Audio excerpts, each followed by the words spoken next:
À la faveur de cette résolution prolongeant jusqu'à avril 2019 le mandat de la MINURSO, le Conseil de sécurité a mis en avant l'importance pour les deux parties en conflit, à savoir le Maroc et le Front Polisario, à s'engager à nouveau pour faire avancer le processus politique dans la perspective d'une 5e série de négociations en vue d'aboutir à l'autodétermination du peuple du Sahara occidental.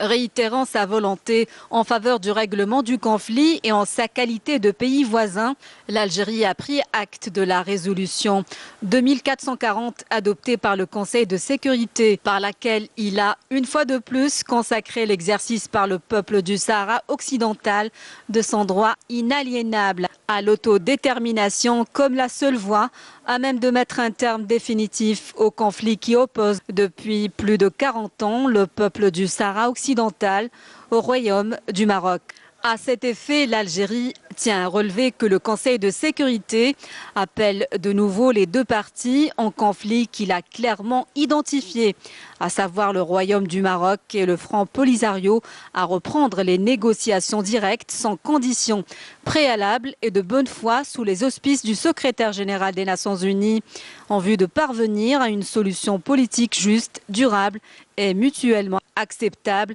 qui aboutisse à l'autodétermination du peuple du Sahara occidental. L'Algérie, qui a de tout temps apporté en sa qualité d'État voisin son plein soutien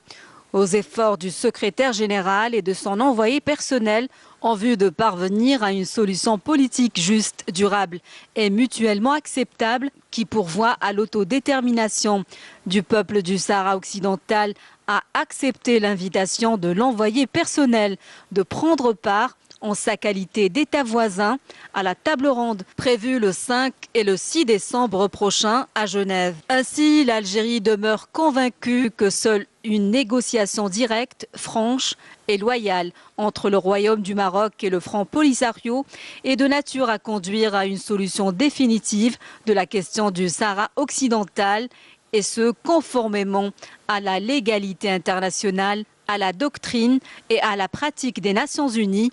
en matière de décolonisation.